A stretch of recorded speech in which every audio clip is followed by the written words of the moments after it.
So hello मित्रांनो, हा जो काही ट्रेड आहे तो एकदा चेक करून घ्या 1:20च्या RR सोबतचा. ठीक आहे. हा पूर्ण ट्रेड आपण कॅच केलता, जे काय आपली रेंज कॅल्क्युलेशनचा सेटअप होता त्या सेटअप वरती. ठीक आहे. जे काही पूर्ण रेंज आली ती मार्केटची कालची जी काय होती प्रिव्हियस डेची, जे काय आपण आज टुडेला जे काय आपण यूज करतो ती रेंज आली ती 77. हे ज्याचं 50% एरिया होता. मार्केटने खावला लो लावला होता. लो पासून आपण त्याला पूर्ण ट्रॅक केलं, मार्केट कुठपर्यंत जाऊ शकते. ठीक आहे. सो आपल्याला पहिला जो ट्रेड भेटला होता तो ह्या पॉइंटला भेटला होता. ही जी काय होती ती ही वाली पिन पॉइंट एंट्री होती. ठीक आहे. ही जी एंट्री होती ती काय होती, आपली पिन पॉइंट एंट्री होती. हा जो काही झोन आलता ती वाली एंट्री. ठीक आहे.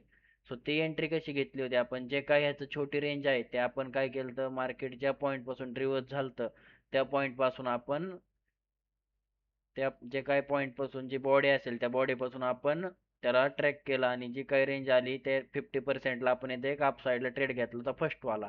ठीक आहे. त्यानंतर हा ट्रेड झाल्यानंतर मार्केटने ह्या लेवलला ब्रेक केलं. जे काही लेवल होते ते ब्रेक केल्यानंतर मार्केटने इथं सपोर्ट घेतला. हा सेकंड ट्रेड होता बायचा. ठीक आहे. मार्केटने आपल्याला कोणताही सेलचा ट्रेड दिलेला नाही. ठीक आहे. त्यानंतर मार्केट अप साईडला गेलतं, आणि मार्केट मग जी काही लेवल होती नेक्स्ट वाली ती ही वाली लेवल होती. ठीक आहे. तर मग मार्केटने काय केलं तर मध्ये जो काय आपण हा बायचा ट्रेड घेतला तो वाला, मार्केटने काय केलं की ही लेवल कंप्लीट करायच्या आधी मार्केट एकदा रिव्हर्स झालं. तर मग आपण काय केलं, जी काय आपली रेंज आहे छोटी, ठीक आहे, जे काय 75 ची बोलतो आपण, 25 ची रेंज, ते काय केलं आपण सिंपल त्या हाय पासून मार्क केली, जिथे लेवल आली. ठीक आहे. ह्या लेवलला पिन पॉइंट एंट्री भेटली आपल्याला, आणि टार्गेट आपलं फर्स्ट वालं हे होतं आणि सेकंड वालं हे. ठीक आहे. फर्स्ट वालं हिट झालं, सेकंड वालं ऑलमोस्ट डन आहे. आता हे जे काय पेंडिंग राहिले, आता आपण नेक्स्ट मूव कसा कॅच करू शकत होतो, ही पण मार्केटने काय केली तर सोडलं, मार्केट खाली आलं, तर म्हणजे ही मार्केटकडे एक पेंडिंग मुवमेंट होती.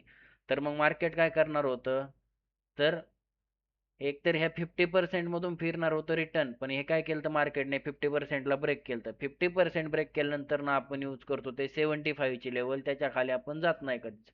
काय आपला सेटअप आहे तो. ठीक आहे.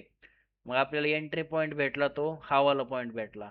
मग जो काय आपला एक ट्रेड बसत होता लास्ट वाला, तो ह्या पॉईंटला बसत होता. ठीक आहे. आणि आपण स्टॉप लॉस नेहमी 30 पिप्सचा लावतो, आणि टार्गेट आपण करणार आहे ते हे वाले लेवल. ठीक आहे. आता मार्केट उद्या काय करेल, हे लेवल इथं मार्केट ओपन होईल, हे पूर्णपणे कंप्लीट करेल मार्केट, मग डाऊन साईडला येईल किंवा क्रॉस केल्यावरती अजून पण वरती जाईल. ठीक आहे. असं काहीतरी आपला सेटअप वर्क करतो. एकदम सिंपल आणि सोपा आहे सेटअप, काही अवघड नाही, किचकट नाही. एकदम प्रॉपर नॉलेज घेऊन जर तुम्ही शिकले हा सेटअप तर एकदम रिझल्ट क्वालिटी आहेत.